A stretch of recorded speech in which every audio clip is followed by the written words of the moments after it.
નમસ્કાર, આપ જોઈ રહ્યા છો સ્પાર્ક ટુડે ન્યૂઝ। રાધનપુરના નર્મદા વિભાગની માનપુરા ડિસ્ટ્રીબ્યુટર કેનાલમાં પાણી છોડવા નર્મદા કચેરી ખાતે આવેદનપત્ર આપવામાં આવ્યું।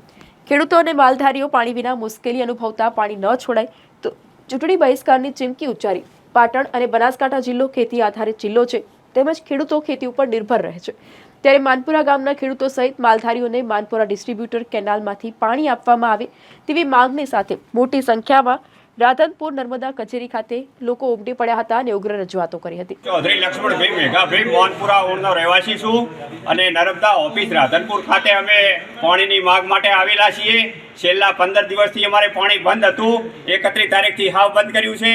હજુ અમારે 1-5 તારીખ સુધી પાણીની જરૂર છે।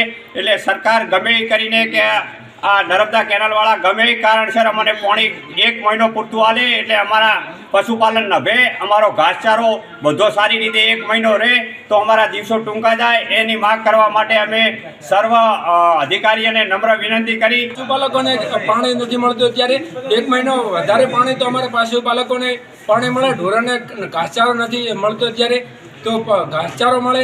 અત્યારે અમે ઓફિસે આવ્યા, ઓફિસે તો કોઈ છે નહીં, રેઢા પંખા ચાલુ છે, ઓફિસે કોઈ અત્યારે છે નહીં, અને અમારા પશુપાલકોને કોઈ માર્ગ સ્વીકારતું નથી। કઈ ઓફિસે આપ્યા? રાધનપુર નર્મદા। એટલે અત્યારે અમારે પશુપાલકોને કરવું શું?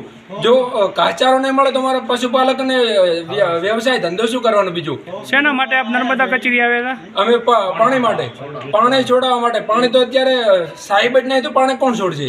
એટલે અમારી માગે પૂરી કરો।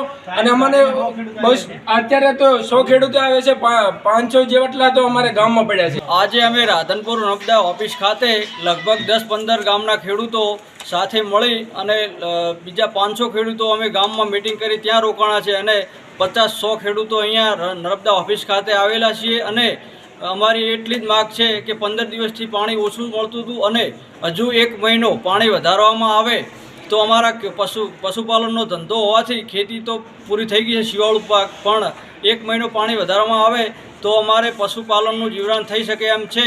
અને જો આ માગ અમારી સંતોષવામાં નહીં આવે તો અમે 10-15 ગામોના ખેડૂતો ચૂંટણીનો બહિષ્કાર કરીશું અને એક પણ વોટ કોઈ પણ પક્ષને આપશું નહીં।